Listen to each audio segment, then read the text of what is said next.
Is it true that there's a culture of toxicity at the CBC? Well, I wouldn't say people in general don't trust, because that's not what the evidence or the surveys reveal. Could you extrapolate a little bit the level of trust? So what don't they trust? What does that well, survey tell you? the survey doesn't tell me exactly why their sentiment is what it is. They answer the question. Not a very good survey, then. So why would you not disclose CBC GEM numbers to the public? Because you're all about accountability and transparency. Yeah. So On September 15th, during a Radio Canada broadcast, CBC journalist Elisa Saray, she made unfortunate comments, and quote, she said, "It's the Jews who finance a lot of American politics," end quote. Then another quote, "The big cities are run by Jews," end quote. Another quote, she said, "Hollywood is run by Jews," end quote. Since 2015, 20 temporary foreign workers were employed by the CBC, and that's just from the province of Ontario alone. Are Canadian workers not good enough for the CBC? In 2022, the same organization rated CBC as left of center. So what will you do to try to bring CBC to the center of the mix? This Guy's Garage. Like and subscribe. Calling the meeting to order. Welcome to meeting number 7 of the Standing Committee on Canadian Heritage. Pursuant to Standing Order 1082 and the motion adopted by the committee on Thursday, September 22nd, the committee is meeting for its study of CBC Radio-Canada priorities. And we have with us today from the CBC Radio-Canada, Madame Marie-Philippe Bouchard, President and Chief Executive Officer of the CBC Radio-Canada. Thank you for being with us today. Ms. Bouchard, Travis Danraj, I'm sure you're familiar with him, of course. He worked for the CBC.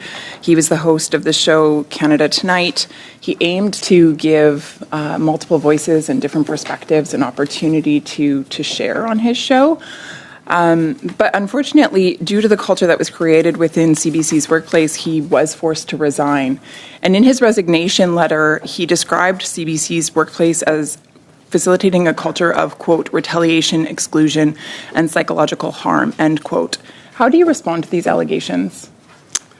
Well, as you know, Mr. Danraj has filed a complaint to the Human Rights Tribunal. So unfortunately, I'm limited in the comments that I can make, because we're going to hear the evidence at that tribunal. I'll just set the record straight right here. At this committee, you do have the ability to be open and honest here, and everything that you say here, of course, is kept in confidence and it's not usable in court. So I'd be curious as to how you would respond to that. Well, this is not my interpretation of my responsibility. We are in a court litigation, or a quasi-judicial tribunal litigation. With respect to that process, I will reserve my comments. Is it true that there's a culture of toxicity at the CBC? That's not what I've experienced. Now, you may know that I've worked with the CBC prior to coming back as the CEO. I worked there for almost 30 years. I've been away for 10 years. And since I've been back, I've been traveling and meeting with a lot of our employees and a lot of stakeholders. I've not witnessed what you describe as a culture of toxicity. Those were the words of a former employee. Actually, those are Travis Danraj's words, not my own. He would speak from his experience there. Now, I'm curious, have you looked into his case at all since becoming CEO? You've had 11 months to do so. Again, I cannot comment on his specific case. I'm not asking you to comment on the specific case. I'm just simply asking you, have you looked into it? Have you looked into his complaints, his concerns? There are people in the organization that are charged with doing that, and okay, I trust that they have. So as CEO, you have not, but you have simply allowed others to do that work for you. Well, as is natural in a large organization, I don't actually double up on everybody's responsibility. Okay. Ms. Bouchard, as is natural in any organization, the buck stops with the CEO, the person at the top. They are the person responsible for cultural formation, and the culture at the CBC, according to Mr. Danraj, is one of toxicity. It's one where there is retaliation, exclusion, and psychological harm being done to employees. You're telling me that that doesn't concern you enough to dig into that on your own. You're telling me that you've simply stepped aside and allowed others to deal with that. I would tell you that we conduct surveys on a regular basis of the work culture, the employee's perception. So one individual's claims does not make a whole organization's culture. What I have as evidence, first of all, is my own experience in the organization in the last 10 months, but also the responses to surveys that we conduct regularly with our employees that describe their sense of pride and their sense of fairness in the organization. And those surveys show that the sentiment is widely positive. Those surveys are anonymous? Yes, they are. Excellent. In a leaked phone call that Mr. Downraj, he asked the CBC management, quote, why can't they, the CBC, get interviews with Conservatives? And the CBC management replied back vaguely saying, quote, well, you know why. So I'm curious, in your estimation, why are Conservatives not welcome at the CBC? Well, I would say Conservatives are quite welcome at the CBC. In fact, they are interviewed regularly. Give me an example of the last 5 Conservatives that were interviewed on the show within the last 2 weeks. Anywhere within the CBC. I can't answer that. I can get back to you and give you more detail, but I don't watch and listen to everything we broadcast on a continuous basis. So if you would like, I will provide those notes. Which show offered by the CBC do you think is most fair, offers the most diverse views in terms of news coverage?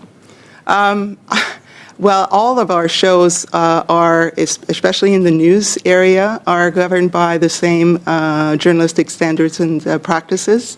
So I would say... Some are equally diverse? I would say they were all striving to achieve the proper balance in terms of subject matters, interviewees, and diversity of points of view. So there would be no bias at the CBC?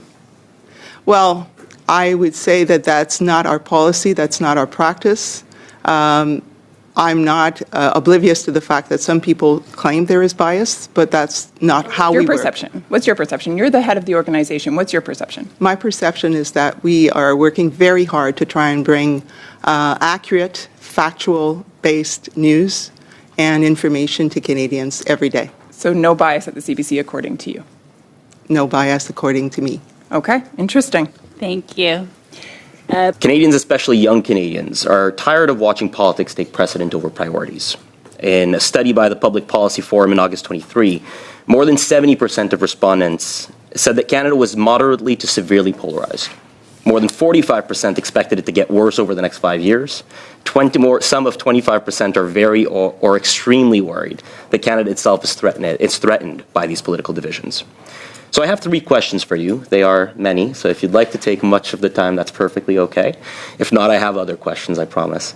Firstly, could you briefly speak to this rising trend of political polarization and how it might impact the work done at the CBC Radio-Canada? Secondly, what role do you believe media might have played in propagating this trend? But also, what do you believe media could play in terms of fixing this, or at least helping fix this trend that we've seen? Well, it certainly has transformed the landscape and the expectations of audiences as well. It's evident in many ways in the reliability of the information that they see, and we see also with the AI tools that are now being deployed, sometimes for the better, but a lot of times for the worse, in terms of manipulating pictures. And making believable something that is completely fictitious. So that's a serious concern, and that's a concern that we navigate through even in our, reporting on daily basis. Our reporters are faced with people who are less likely to consider speaking to reporters simply because they don't know whether or not they can rely on what they see. So that's a global problem for all of the media. It's not specific to CBC Radio-Canada, but we are very much in the field in these situations, and so it does impact us. Now, what can we do?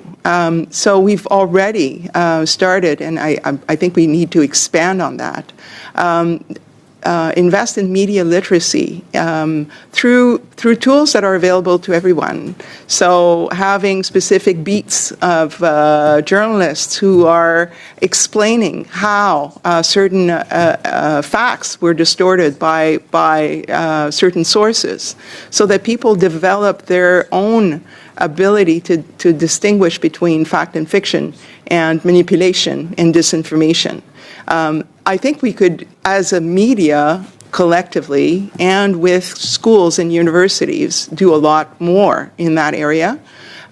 We do, in fact, we have a program where we go into universities and we have these discussions as Radio-Canada and CBC with students about how they can arm themselves against the risks of disinformation and manipulation, and how to better identify reliable sources and to question what they see. And so I think we need to invest collectively, but CBC Radio-Canada has potentially a leadership role. We've developed tools, we can share them. Again, I was speaking earlier about the conversation on comments from users. You see sometimes horrible stuff. To the point where, some stories are just closed for comments because it was just not possible to entertain that kind of conversation. It's not a conversation, it's a shouting match, and it's insulting. And so we need to reestablish a space where people can have a reasoned conversation and learn from each other. And we are working with partners on developing such a tool. Now, it's not going to replace the big platforms, but if we can give the taste of having civilized conversations somewhere, maybe it'll give people a sense that it can be something else. It can return to something a little bit more helpful, useful, to open your mind, to make up your own mind. That, I think, that's the most tragic thing. If we end up as a people not being able to decide for ourselves because we don't know what's true and what's not, what we can rely on and what we can't, then that becomes really a threat to democracy. Very well said. Thank you. I just wanted to tell you a little bit about myself. I've got a great interest in the media myself. I was a journalist for 3 decades before getting into politics. I was also the president of the Edmonton chapter of the Canadian Association of Journalists and a national director of that association. And that association is all about trying to make journalism better. I think that that's a driving passion of me to this day. I think we need better journalists. We need more of them. And we need them to be balanced. Now, we've heard allegations from Travis Dunraj, who is not some rookie, some kid. We've heard allegations from your former employee that CBC was not balanced and is not fair and objective. How do you address that severe criticism? What do you say to that? Well, I say that we strive to be balanced. Are we always, every minute of every day managing that? It's impossible to do that on every minute. But overall, we are striving to be balanced. Now, Mr. Dunraj is talking about his own experience. And again, I said that I wasn't able to comment on that. But we are aware that it's something that we need to work at all the time. Why do you think you need to work at it all the time? Do you sense that there's not the balance that you would like? It's very difficult to measure output. It's easier to measure the perception, and we do measure perception. Now, overall, the perception of balance is still very much measured around Canadians, but there are areas where we see that the numbers are a little lower, And those numbers that we get from the surveys that we conduct about the perception of balance, I think is a function of the fact that maybe we're not present enough in those locations.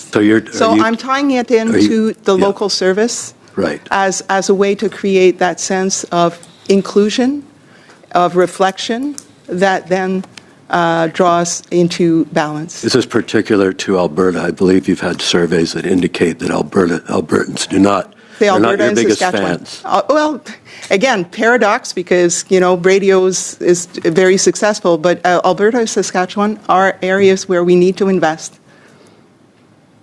Why do you think people in Saskatchewan and Alberta don't trust the CBC or feel that they're not balanced? Well, I wouldn't say people in general don't trust, because that's not what the evidence or the surveys reveal. The level of trust is not as high as we would like, but it is still majority of people who trust CBC. Could you extrapolate a little bit the level of trust? So what don't they trust? What does that well, survey tell you? that the survey doesn't tell me exactly why their sentiment is what it is. They answer the question. Not a very good survey, then. I'm sorry? Not a very good survey. Aren't you trying to gauge trust and balance? Is premier, as a journalist, of course, a long-time journalist, that's the premier thing that you want to achieve, right? Well, you get a sense of that when you are in the field with the people, and that's when you are boots on the ground reporting that what's going on in the community, what are the preoccupations. I think that's how you enhance the sense of inclusion and the sense of trust. Okay, I think that's a little vague, but as far as balance goes, I'm wondering if you would agree to table the last 5 Conservative voices that were on CBC News over the last 2 weeks. You were asked that previously, and we'd like to have it before the committee provided no later than October 30th. Is that fair? I'm assuming that's possible. Okay, so you'll do that. There's an organization called All Sides Media. It looks at media bias. So here's an example of how they rated these media outlets. They rated the Atlantic, the Guardian, and the Huffington Post as left-wing media. They gave centrist ratings to Reuters, Christian Science Monitor, Forbes magazine, Wall Street Journal. Right-of-center media, they listed Fox News, National Review, and Epoch Times. Do those sound about where they should be? Would you agree with that list? Well, I've seen those kinds of surveys, and it sounds about what I've seen from those surveys. Okay, so. Thank you. I really appreciate your response. CBC Radio Canada's 2025 to 2030 strategy defines it as a national public service media organization that belongs to the public and creates public value by fostering democratic life and cultural cohesion. How do you measure that public value today, especially in an era when trust in institutions and media is declining? Well, we measure public value, first of all, by many dimensions. The first one is use. How many Canadians use us, and for what amount of time during their week or their month. That can be measured across platforms. So time spent and reach, that's a value to Canadians. We also measure how they perceive our service in terms of, yes, fairness and balance, but also reflection of their community, information about their concerns, and reflection of the diversity of the country. We measure our impact economically. We are an important trigger for expenditures in the creative sector. And we have a wide span in that way, and that creates value for Canadians. And we also want to measure the value for our employees. This is a large organization, and we look at various KPIs that value the experience of being an employee of CBC. Merci. Can you very quickly describe an example where CBC's independence has been tested and upheld? Oh, my God.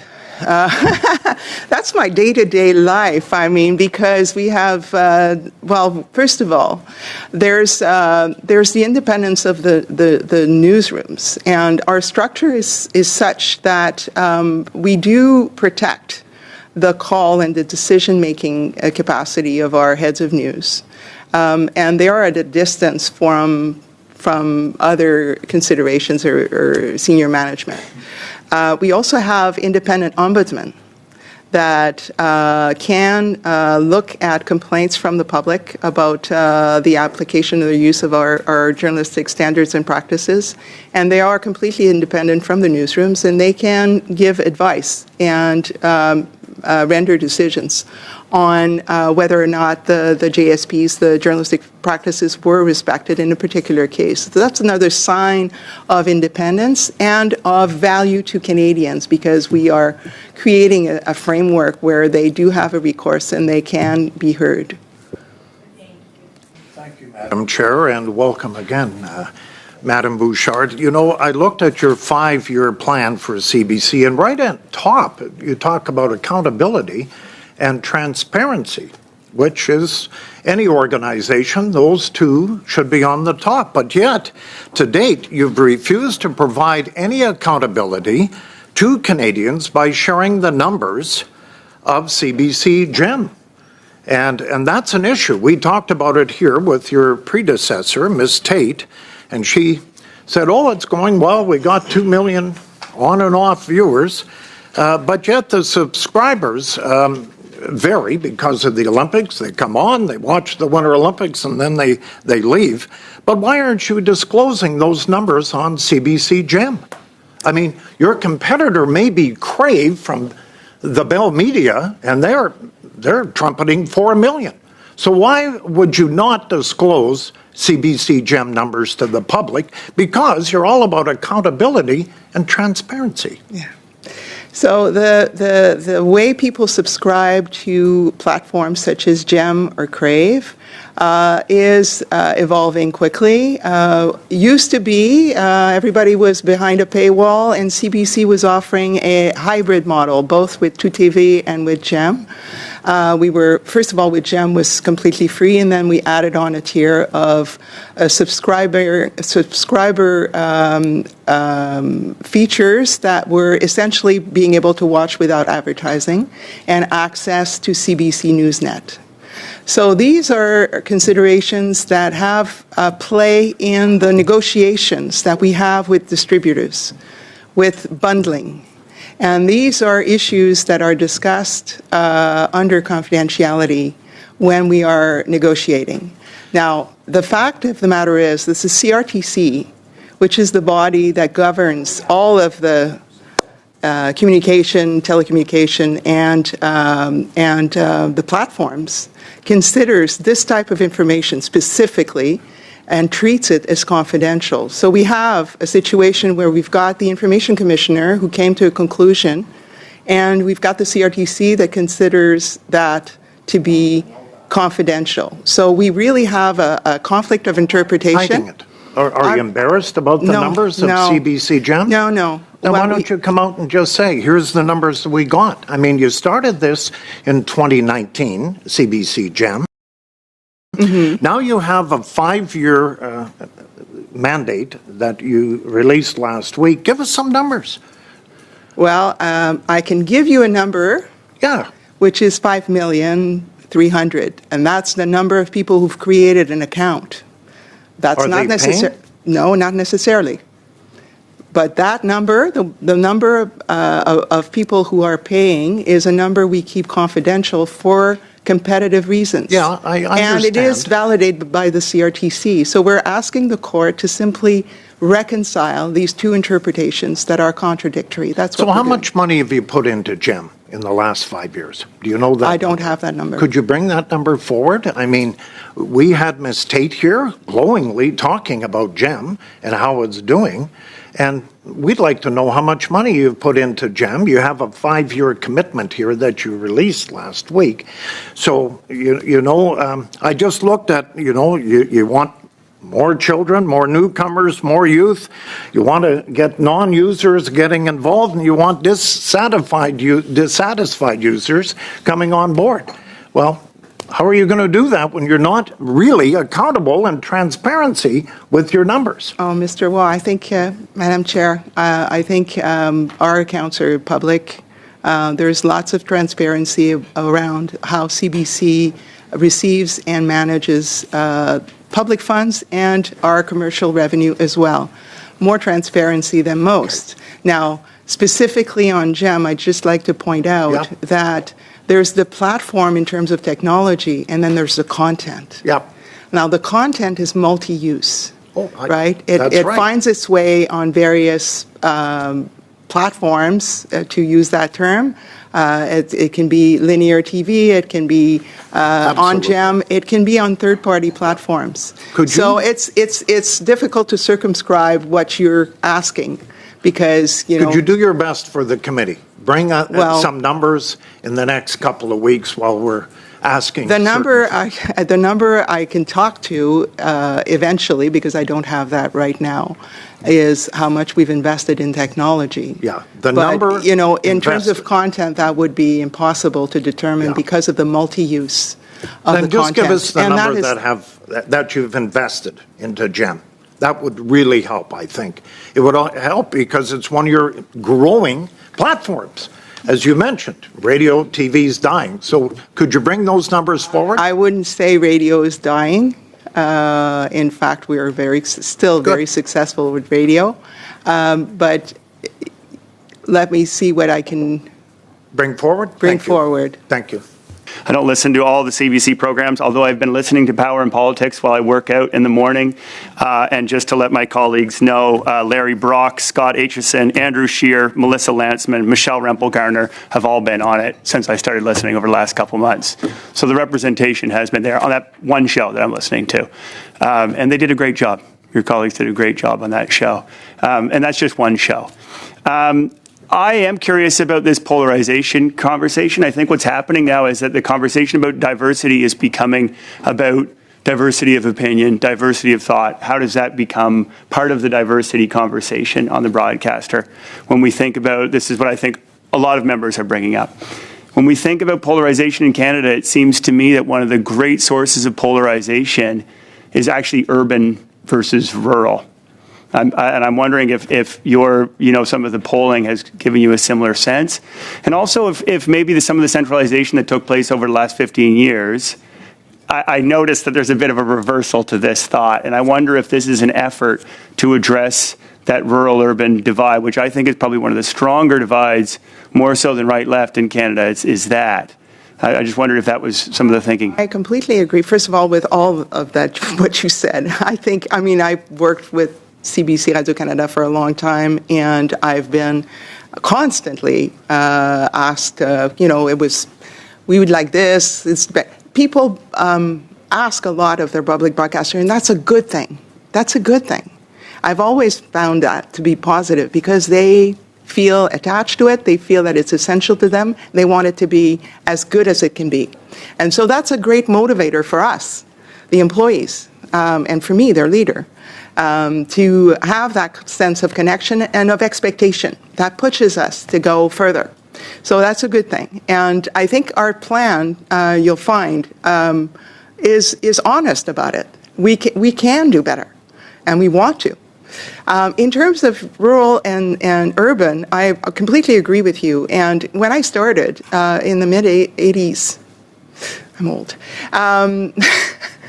we had so many people and so many shows in so many locations. And then through various waves of budget cuts, we got more and more centered into large urban areas. And we lost something there. We maintained some of it on radio, but television definitely got more and more, because it was more expensive to make, it got more and more centered into big locations. And we find that, especially when I was visiting out west, I had a lot of conversations with business people, with ordinary citizens, with other media, emerging and established, about that, about how we need to hear more about what matters to people in the farming industry, in the fisheries, in various locations that are really important for our economic development, for our culture, but we seem to be too far from them. To hear from them on a regular basis. So we've done some wonderful things like going out to locations for a day or two and sitting with people and just listening. That's not continuous service, so that's not enough. But at least it opens the mind to the things that you don't see when you don't run into these people on a day-to-day basis, when they don't know you. And so I strongly believe that the local extension and reestablishing ourselves in a number of locations where we've never been or have not been in a long time is of great value. We need to do that in also awareness of what is the state of local media in those locations, and making sure that we partner where we can, where we support, and so that there is a diversity of voices, that we don't find ourselves to be the sole supplier of information. That would be a loss for Canadians. So it's a balance, but I believe that you're right, that the urban-rural divide is contributing to a sense of disconnect. On September 15th, during a Radio Canada broadcast, CBC journalist Elisa Saray, she made unfortunate comments, and quote, as she said, "It's the Jews who finance a lot of American politics," end quote. Then another quote, "The big cities are run by Jews," end quote. Another quote, she said, "Hollywood is run by Jews," end quote. Now, I recognize that Ms. Saray has been put on indefinite leave, is my understanding, from the CBC, but I'm curious if, as CEO, do you unequivocally condemn these comments? I actually apologize to all of our employees for that incident, and the news management apologized to all viewers for that incident. It is unacceptable. Okay, so do you unequivocally condemn these comments as extremely racist? As unacceptable, hurtful, and contrary to our journalistic standards and practices. Okay, I appreciate that. But this isn't the first time that this has actually happened, where we've seen anti-Semitic rhetoric used by the CBC and unfair reporting. So, for example, during the events of October 7th, when those were reported by the CBC, throughout that time, statistics were often taken from Hamas itself, which of course is a terrorist entity, and used by the CBC as if it was from a government ministry itself. In addition to that, there was a news article or news reported from the CBC with regards to a supposed hospital bombing by Israel.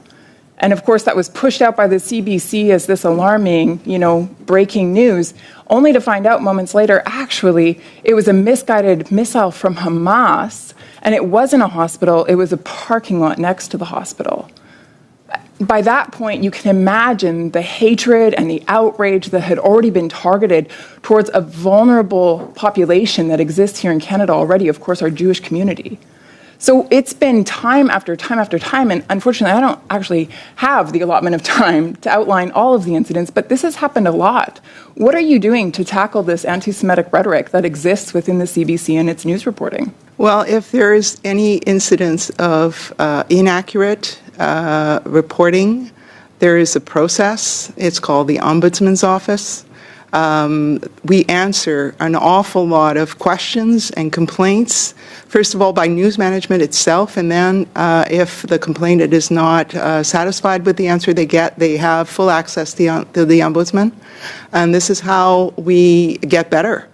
If there's mistakes being made, then there is full transparency on that. With all due respect, it's not getting better, though.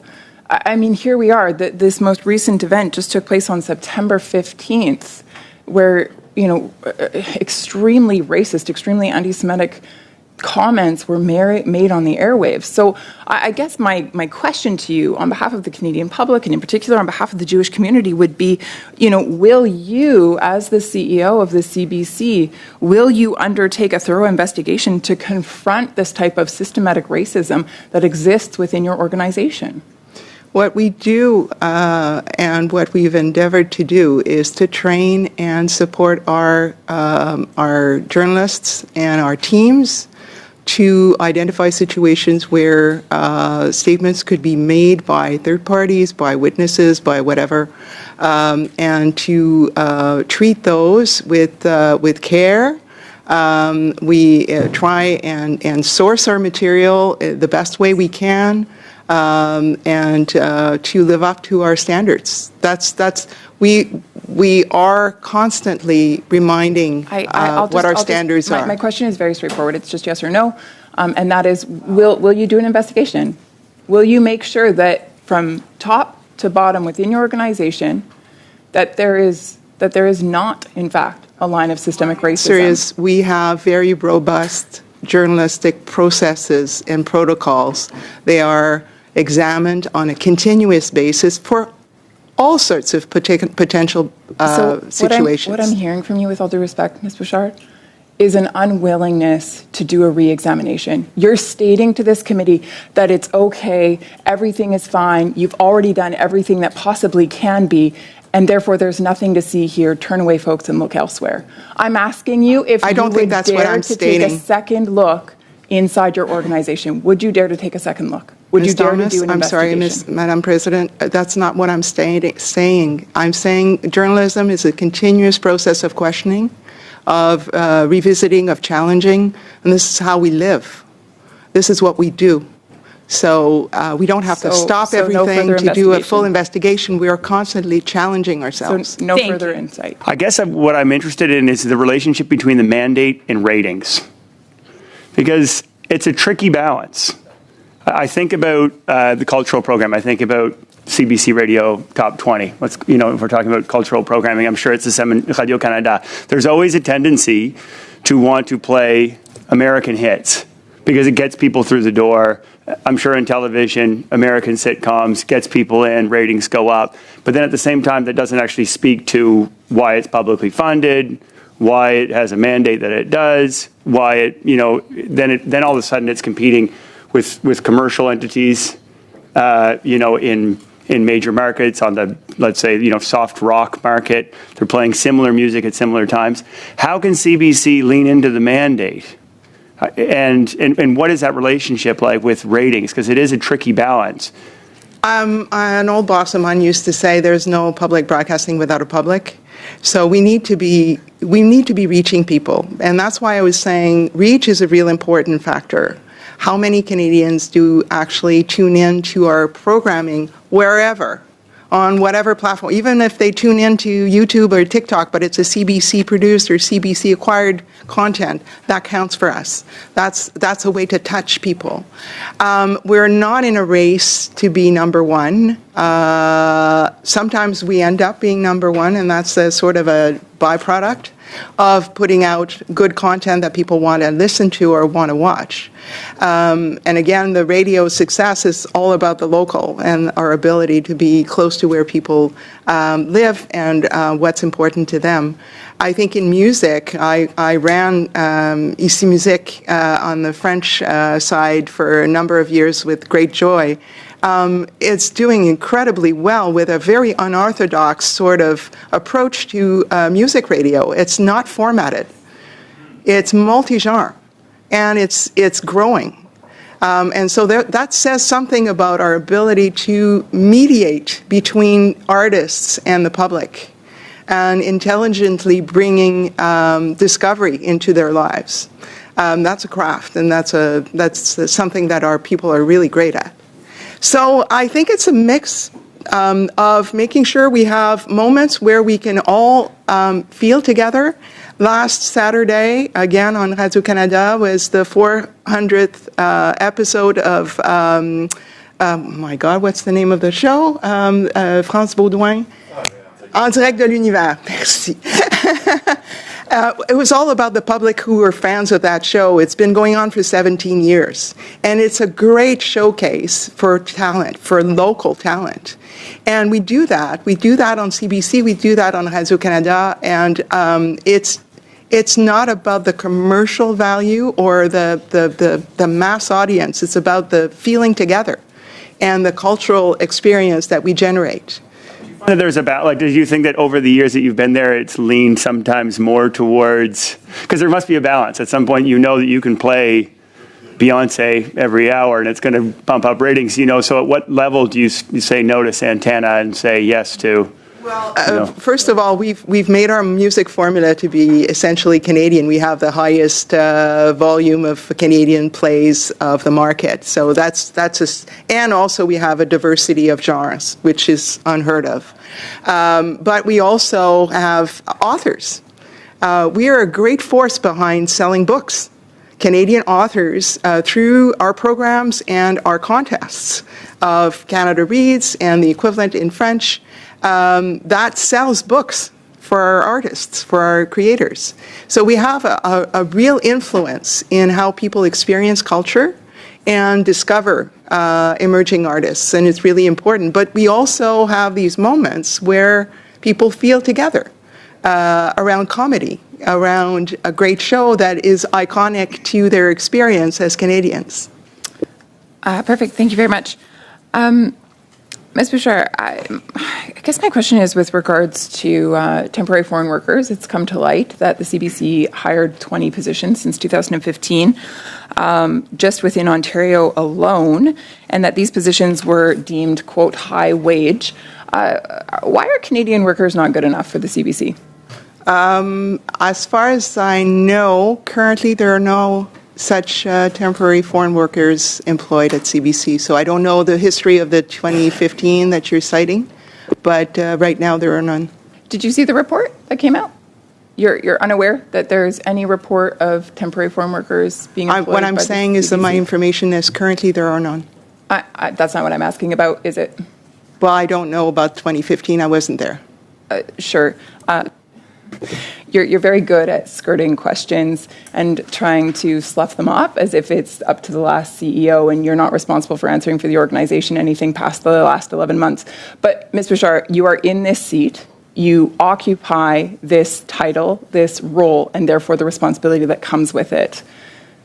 There is an expectation that you would have some familiarity with the history of the CBC and the decisions that have been made. Since 2015, 20 temporary foreign workers were employed by the CBC, and that's just from the province of Ontario alone. Are Canadian workers not good enough for the CBC? We employ 7,000 Canadians at this stage. That's how many Canadians work for CBC. I think they're exemplary employees. I don't see why you would say that Canadian workers are not good enough for CBC. That's not Let's not put the words evidence. in my mouth, Ms. Bouchard. I did not make that statement, but CBC's actions are making that statement. CBC's actions are pointing to the belief that Canadian workers are somehow not good enough. I mean, some of these positions that were filled are computer programmers, computer network technicians, business management consulting, marketing researchers, announcers, and broadcast technicians. We have many individuals in this country who would be more than happy to fill those roles and more than qualified to fill those roles. So my question is, why weren't Canadians given priority over temporary foreign workers? Again, I don't know what you're referring to in the sense that I wasn't there, but the evidence that I have is that there is no foreign worker working for CBC at this point, and there are 7,000 employees who are Canadian. Would you commit to providing this committee then with the total number of temporary foreign workers that were hired within the CBC and CBC Radio-Canada in the past 10 years and the positions for which they were hired, and you would provide that to the report by the end of October? I don't know if that information exists. So if it does, I'm happy to provide it, but I don't know if it exists or not. I'm not familiar with it. Employment records for the last 10 years would not exist anywhere at the CBC? I'm just saying I don't know if they exist. So if they do exist, I will gladly provide them to you. If they don't, they don't. Okay, okay.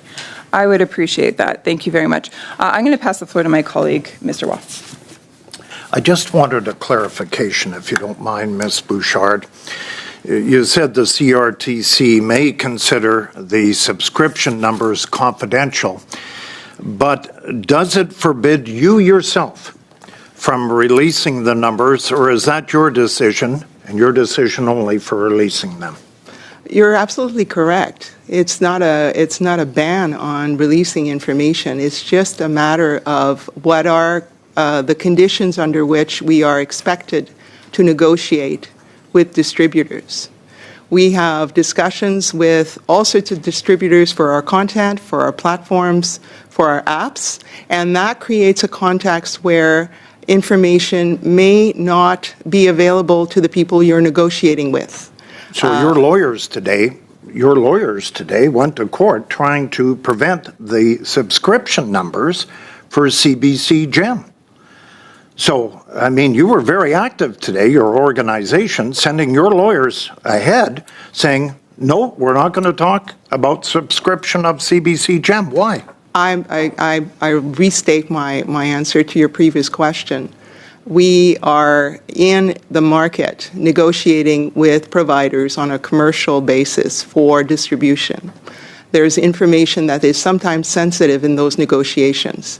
We have a regulatory body who recognizes that sensitivity and allows people, businesses that are in this market, to consider that information confidential. And we have an interpretation by the Information Commissioner that says that we have not met the standard for that confidentiality. We want reconciliation between those two interpretations. And that's why we asked the federal court to consider the situation. Okay, you're right. The Information Commissioner a while ago asked for CBC to disclose that numbers. And I don't know what you're hiding. I really don't, because you're a public broadcaster.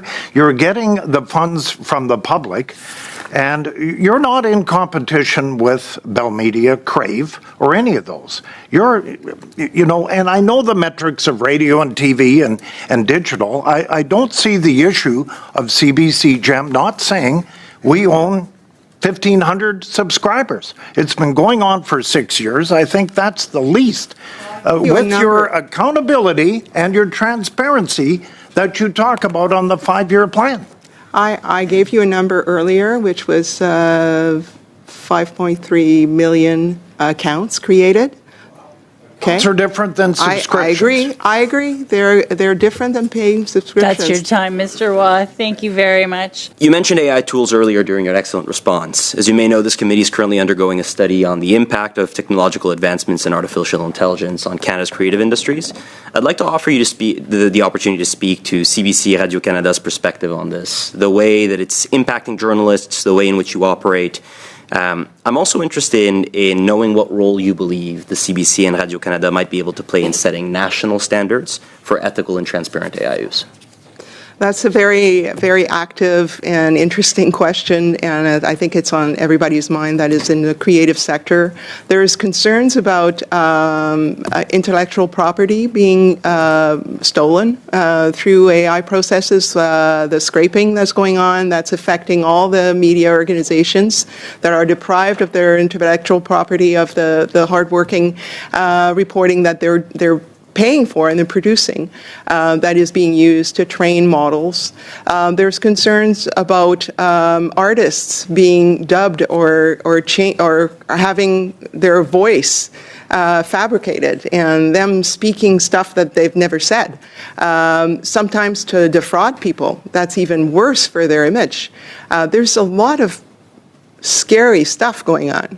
There's also a lot of potential in AI, and that's the paradox. I mean, we can all sit back and say that's horrible, but it's happening, or we can leverage it to some extent and use it for good. And I think we've got a lot of really smart scientists in our country who are well equipped to help us tackle this potential, and at the same time trying to protect. But there's a role for government. There's definitely a role for government for setting some rules, from ground rules, so that we can protect intellectual property and the value of people's investment in their creation. And at the same time, there's also a lot of work to be done on media literacy to safeguard the ability of citizens to understand where they're getting their information. Is that reliable? Is that fake? Is that a deep fake? And then there's how the media and the community itself can work together to develop practices and ways of working that is in fact respectful of IP, that is respectful of facts and of the citizens, but improves productivity and allows us to create more content at a reasonable cost because we have mastery of those tools. So we definitely have to share and work together. I don't think it's a case where in silo everyone can develop their own. We're too small compared to the big guys who are right now just descending on the whole world. And there would be great value in working together. We have conversations with partners, with potential partners, about their challenges and the possibility that we can join forces. And I expect these conversations to continue and accelerate. Fantastic. Thank you once again for a very comprehensive response. Je change de sujet. I'm going to change topics. I really like Toronto, especially when the Blue Jays play the way they're playing. But on the media side in Mississauga, we see certain things happening, and broadcasters play a very important role. And it's possible that big broadcasters get all the attention and the smaller ones don't as much. Could you tell us about what you're doing about that? Well, in our regional deployment plan, we have targeted markets that are smaller, adjacent to larger ones. Often, Madam Chair talked about Hamilton, and I'm very aware of that, yes. But in Quebec, for example, the region of Chaudière-Appalaches and Lévis in the Greater Toronto Area, the Peel region, these are markets that have their own cultural, economic life, but they don't always get service from a main tower, for example, in a large downtown. So the idea is to create smaller offices, to create platforms, content from those smaller offices. And that means that we can create local content, but also have those communities seen across the country. So that's a double benefit for those communities. To us, it gives us an opportunity to be in closer proximity, because there are, of course, a very urban, very rural, and also the periphery to larger centers that are there. And so maybe it's in those peripheries sometimes that trust can be not eroded, but, they just don't get as much. So the idea is to reinforce that. Having one of the most transparent and trustworthy media landscapes, demonstrated through CBC Radio-Canada's recertification by Reporters Without Borders Journalism Trust Initiative in September of 24. Could you speak to why you think Canada is perceived as transparent and trustworthy globally? Well, first of all, I think we have a very robust governance structure for media. I mean, we have independent public media, and we have private and community media. The broadcasting sector has always been a hybrid market, and we had historically a very strong written press. Now that's been challenged to a large degree, and I'm hoping that can transform and morph into something else. There still remains large publications that are more digital than paper now, but they're still very significant. So it's the diversity of the sources is the one of the factors. The existence of legal protections for journalists and for media that ensure their independence, that protect their sources, that support their ability to access information, government information. The fact that government officials respond, because there are cultures, there are countries where you can ask all you want, you're not going to get an answer. Well, our governments feel that they are responsible and they answer questions from journalists. That all induces a culture that makes the media more reliable, more trustworthy, and more independent. Thank you. Ms. Bouchard, I asked earlier just with regards to LMIAs being acquired and temporary foreign workers being hired by the CBC. You said that that wasn't done under your watch. The last LMIA that was secured was in Q3 of 2024. So that would have been just a few months before you took over in January of 2025. What happened there then? Like if there's an LMIA that goes in, that person was never hired? I'm sorry, what is this acronym that you're using? I'm not familiar with it. An LMIA is an approval from the province to hire a temporary foreign worker for a position that the CBC has shown proof that they've looked for a Canadian worker to fill that position but haven't been able to find it. Okay. And so the CBC applied for an LMIA approval. They got it. And so that was in Q3 of 2024, just before your tenure started. Yes. And so that seems then to be on the books during your time as a CEO. But you said earlier that that didn't actually happen on your watch. So was this person hired and then fired only a few months later? I have no information with respect to what you're citing, so I'd have to look it up. Okay, but under your watch, starting in 2025, not a single temporary foreign worker currently works at the CBC or has since you took over. That's the information I have. But, I can double check. Okay. And thank you. And you'll report that back to the committee, correct? Sure. Perfect. And then would you also commit to this committee, given rising unemployment numbers, that under your tenure as CEO, you would not hire any future temporary foreign workers to fill positions? Well, honestly, we're in an environment where we are hiring the best talents we can. We are obviously hiring Canadians in a vast proportion. There might be incidents where, for a very specific type of work, there's a requirement. If there is a process and it's approved by the authority, I don't exactly see what the issue is that you have with this process, but maybe I'm not familiar enough. I guess my issue is the fact that unemployment rates in Canada are rising, and the CBC is looking elsewhere to fill its talent rather than right here at home. I don't think it's accurate to say that we're looking elsewhere. We're looking extensively. Sorry, if I can finish my answer. The last LMIA was filed for hiring a business management consultant.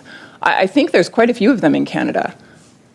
Again, I'm not familiar with the example that you're citing, and I'd have to look it up. What I'm saying is that we are in constant interaction with universities and colleges, with job fairs, with our talent acquisition people work very hard to find talent, to train them, and we're very much involved in a Canadian workforce environment. Thank you. I'll hand it over to my colleague, Mr. Diop. Madam President, I just want to talk about media bias and balance again. Talked about on all sides organization rates media bias. So they rate The Atlantic, The Guardian, and Huffington Post as left of center. They rate Reuters, Christian Science Monitor, and Forbes as centrist. And they rate Fox News, National Review, and Epoch Times as right of center, which I think most people would agree is fairly accurate, correct? Well, I mean, that's their rating. Right. Okay. So in 2022, the same organization rated CBC as left of center. So what will you do to try to bring CBC to the center of the mix?